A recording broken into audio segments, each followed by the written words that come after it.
TMC Congress सांसद कल्याण बनर्जी जो संसद परिसर में एक वीडियो को लेकर विवाद के क्रेन में है, जिससे वह राज्यसभा के सभापति और उपराष्ट्रपति जगदीप धनखड़ की नकल करते दिख रहे हैं। हालांकि ऐसे में हर जगह बीजेपी कार्यकर्ताओं में आक्रोश देखा जा रहा है, तो वहीं मीरा भाईंदर में भी बीजेपी कार्यकर्ता विरोध करती नजर आ रही है। यह विरोध प्रदर्शन किशोर शर्मा की अगुवाई में किया गया। इस विरोध प्रदर्शन में जिला अध्यक्ष किशोर शर्मा सहित बीजेपी के कई कार्यकर्ता उपस्थित रहे।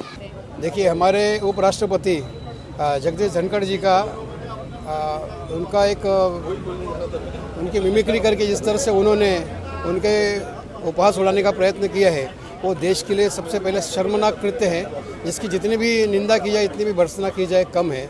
और इस एक जवाबदार व्यक्ति के नाते, एक पार्टी के प्रमुख के नाते वो अगर इस तरह के कृत्य को सपोर्ट करते हैं और उसका वीडियोग्राफी करते हैं, वीडियो बनाते हैं, ये उससे भी ज़्यादा निंदनीय है। ये देश को सोचना होगा कि किस तरह के लोगों के बारे में देश इनको नेतृत्व देने की सोच रहा था। एक विपक्ष के नाते उनको अगर उनका रोल होना चाहिए, ये देश डिसाइड करेगा। जब से कांग्रेस पार्टी ये हमेशा से संविधान का मजाक उड़ाती रही है और संविधान के शीर्ष पदों पे बैठे व्यक्तियों का मजाक उड़ाती रही है। अभी आपने कुछ दिन पहले देखा होगा, अधीर रंजन चौधरी ने महामहिम राष्ट्रपति के खिलाफ कुछ अपशब्द बोले। उसके पहले ये कांग्रेस के अध्यक्ष मल्लिकार्जुन खड़गे जी ने अपने सनातन धर्म की खात्मे की बात की। अभी कुछ दिन पहले ये देखने में आया कि उनके सुपुत्र जो कर्नाटका में मंत्री हैं, उन्होंने भी कुछ अपशब्द कहा स्वतंत्रता वीर सावरकर जी के बारे में। अभी कभी ये कांग्रेस पार्टी हमेशा प्रधानमंत्री का अपमान करती है, राष्ट्रपति का अपमान करती है, ये उपराष्ट्रपति का अपमान करती है, ये लोकसभा स्पीकर का अपमान करती है। मैं ये पूछना चाहता हूँ, ये कांग्रेस और ये इंडी अलायंस क्या संविधान से ऊपर हैं? क्या संविधान को इनको रिस्पेक्ट नहीं करना चाहिए? ये जाते हैं फील्ड में और जा कर के जनता से वोट मांगते हैं, ये अपना चेहरा क्या लेके जाएंगे?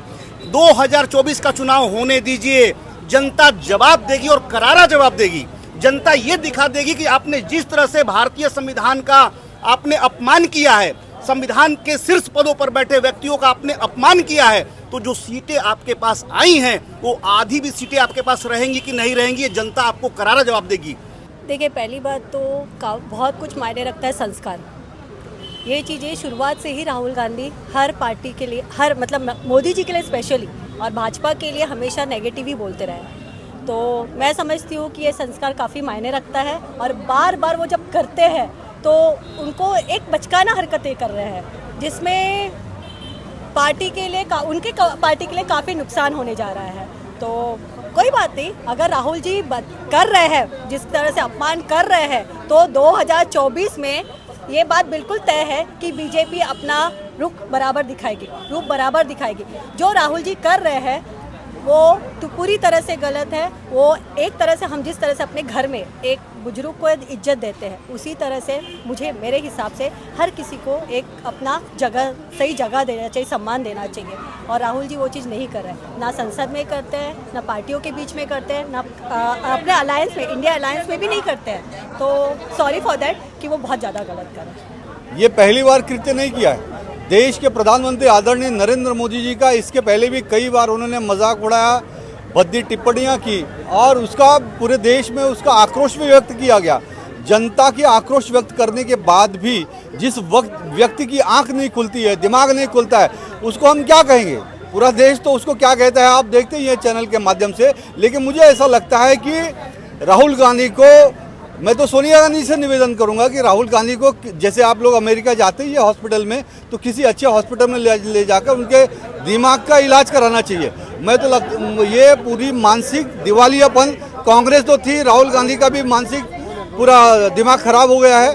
और इसके लिए भारतीय जनता पार्टी नहीं, आज पूरा देश की जनता, आप राष्ट्रीय चैनल देखिए, पूरे देश के अंदर गली गली में आज इस उपराष्ट्रपति जी के पद का जो अपमान किया है, ये उपराष्ट्रपति देश के नहीं है, भारतीय जनता पार्टी के उपराष्ट्रपति नहीं है, देश के उपराष्ट्रपति हैं। तो ये देश का अपमान राहुल गांधी ने और विरोधी पार्टियों ने किया है। आज पूरा देश रास्ते पर उतरा हुआ है और ये आंदोलन इसी तरह से तीव्र होगा, उग्र होगा। और जब तक राहुल गांधी माफी नहीं मांगते या विपक्षी पार्टियां माफी नहीं मांगती, भारतीय जनता पार्टी और देश का ये आंदोलन चलता रहेगा।